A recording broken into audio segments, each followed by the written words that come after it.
Hello world, welcome back to the channel. Today's video is going to be SEAL team rescues Jessica Buchanan. I hope I'm pronouncing the name correctly.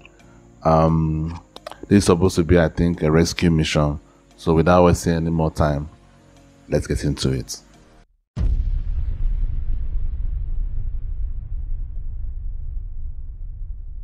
We begin with the rescue of Jessica Buchanan. It is the story of a secret mission by SEAL Team 6 that few people had heard about until we first reported the story last year.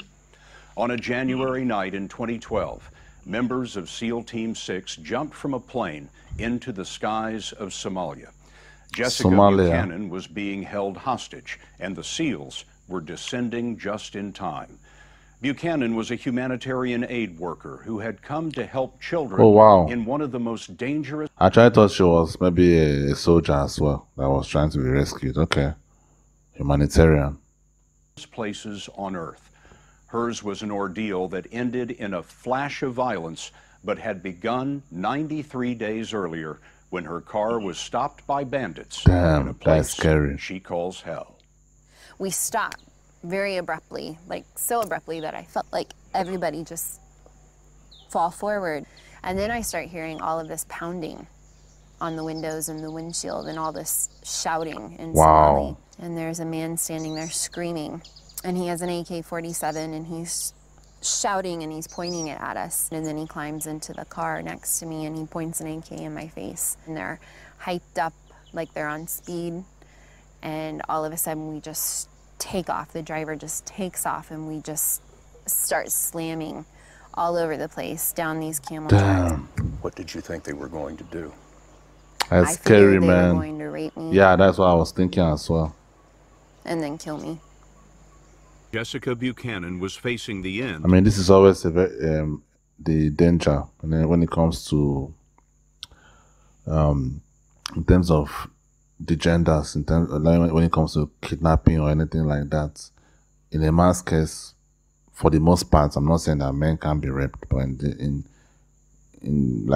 for the most part, rape will not be involved for a man. But when it comes to a woman, there's always that danger. There's always that, like, it's really, really scary. Really, I can imagine what she was going through. At the end of the earth, Somalia, on the farthest tip of Africa, is war-torn and lawless. Militias battle over an unforgiving land, as we saw while covering a famine there in 2011. It was the same year that Buchanan was with a Danish charity teaching children how to avoid landmines. Wow. On October 25th, her car was hijacked. Okay, this is it. Like, I'm bracing myself to be shot in the back of the head. And I think that there's mercy in the fact that maybe they're not going to rape me first, but that it's just going to be quick. And I'm waiting, and I'm waiting. And then all of a sudden somebody shouts from behind us, "Sleep." And I'm thinking, oh my God, I didn't hear that correctly, did I? He just said sleep. She collapsed, slept through the night, and the next morning was met by the man who led the bandits. And we ask him, "Are you going to kill us? Is that why we're here?" He says, "No, no, no, no. Money. We just want money." How much were they asking for? They started out at $45 million. Damn. You were pretty valuable. I guess so.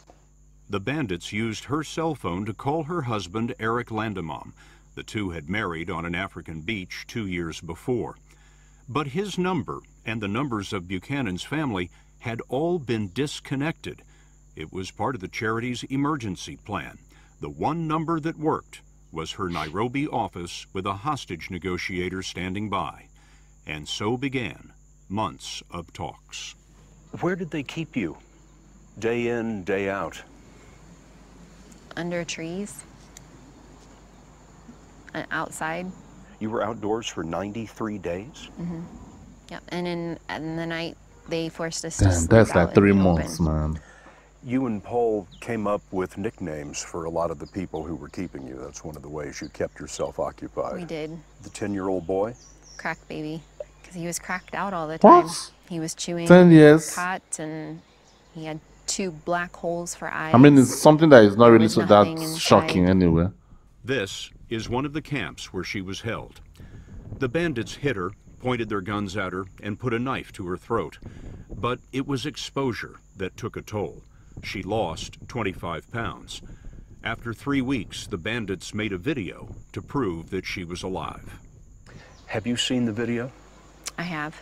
Paul and myself, Jessica, we are safe and we are alive. Wow. I can tell I'm starting to lose hope at that point. But hope would have to last for 2 more months. Damn. As the many weeks went by, This is scary, did you man. Like, think the American government's watching me, they know where I am, and somebody's going to get me out of here? No. Why? Because I'm just an aid worker. You didn't imagine that the President of the United States knew your name? Never. Never in a million years. After 3 months in the desert, Buchanan had a serious urinary tract infection. And in a final call to the hostage negotiator, she said this. I'd become so ill that I couldn't stand up. I couldn't walk. So I was in so much pain. And I said, I think I have a kidney infection. And I started to cry, and I said, I'm afraid I'm going to die out here. When that call was received here in Nairobi, it set off a chain of events that led all the way to the Oval Office. The FBI and the military consulted doctors who said that if Jessica had a kidney infection, she might have just 2 weeks to live. That was transmitted to the president, who was also informed that in just a few days, there would be a new moon. Perfect darkness for a SEAL team rescue. Jessica Buchanan had chosen a star in the Somali sky to represent her mother, who had passed away a year before. She spoke to it every night, and with no moon, it was especially bright on January 25th. What did you say that night? Please tell God that I need some help. We need to get out of here. You couldn't have known that that prayer would be answered that night. I had no idea. She was on a mat trying to sleep when she heard a faint scratching noise. One of the bandits she nicknamed Helper heard it too. And I see this look of just sheer terror on Helper's face. And then all of a sudden, it's just this eruption of gunfire. And I think, okay, well, this is it. This really is truly the end. And I cover up with my blanket again, and I just start saying, oh God, oh God, oh God. And I just remember thinking, or maybe I'm saying out loud, like, I cannot survive this. She thought she was being taken by a rival group, maybe Al-Shabaab, Islamic extremists who would surely kill her. And then all of a sudden, I feel all these hands on me, roughly grabbing at me. And I try to protect myself, and I pull the blanket closer on top of me, and then I hear my name. But it's not a Somali accent, it's an American accent. And I can't compute, like I can't understand that somebody with an American accent knows my name. And they say, Jessica, we're with the American military. We're here to take you home, and you're safe. And I pull the blanket down from my face, and all I see is black masks, black sky, and all I can say over and over is, you're American. You're American. I don't understand. You're Americans. Thinking, how did you get here? And I'm still alive. And they ask me where my shoes are, and I don't know. And one of them picks me up and starts running. He runs for several minutes and puts me down on the ground. And then they identify themselves, and that they knew I was very sick, and they have medicine, and they have water, they have food, and they've come to take me home. At one point, I think they thought they heard something, or I don't know, this group of men who's risked their life for me already asks me to lie down on the ground because they're concerned that there might be someone out there, and then they make a circle around me, and then they lie down on top of me to protect me.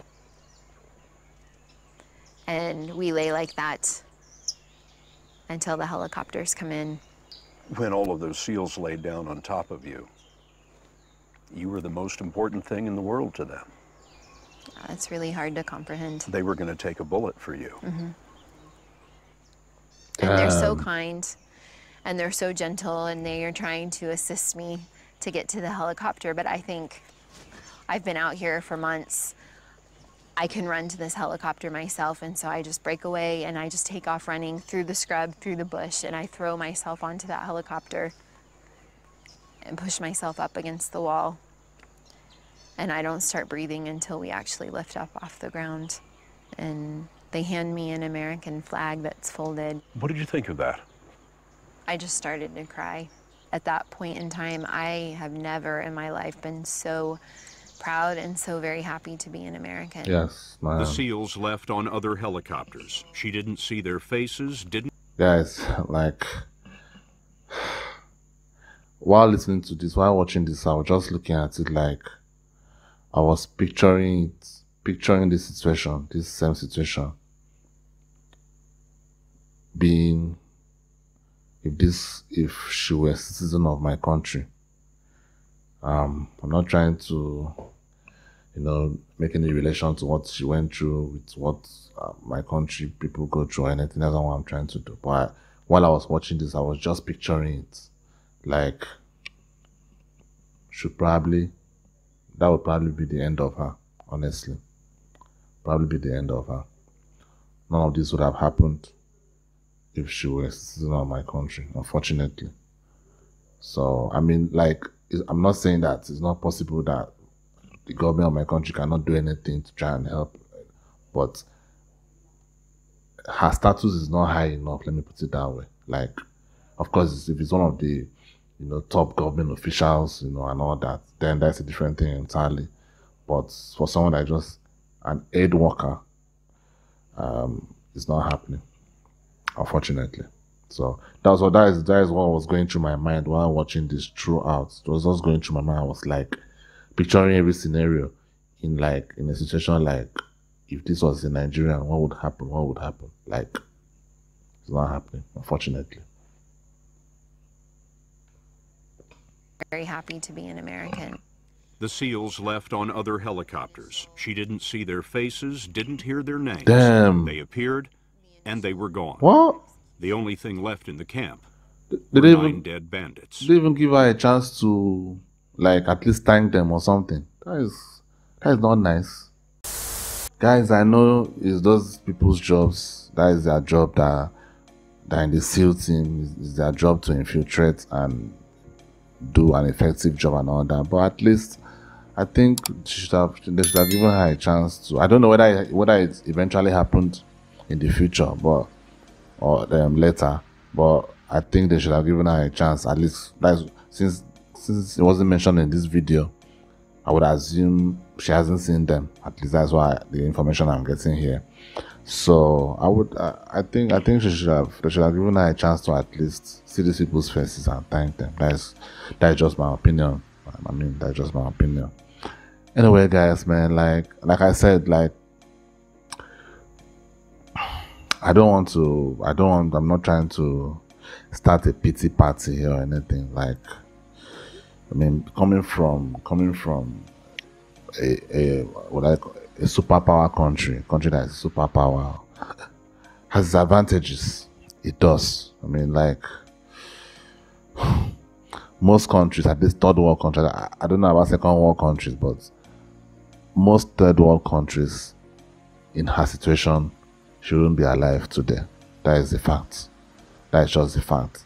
I mean, like, is there 1 in a million chance that maybe she would be alive? Maybe, but I don't think it's happening. So I mean, like, really, with what I've been seeing with this basketball, female basketball player, Brittany Griner. I've been seeing it on the news, and I've been people talking about like trying to get her back and all that. I mean, that's like first world country privileges. Seriously, like, so sometimes I understand when some Americans take it very personally when their fellow Americans don't take their flag seriously or take their anthem seriously and all that. I understand it, to be honest, because it could be worse. Like, it could be worse. I mean, like, I've never been to the US, so maybe I'm not in any position to try to say, oh, look, you guys have it so good and all that. But I'm just saying, like, it could be worse. That's all I have to. That's just all I have to say. Anyway, guys, thank you for watching the video. I hope you enjoyed the reaction. I'll see you in the next one. Peace.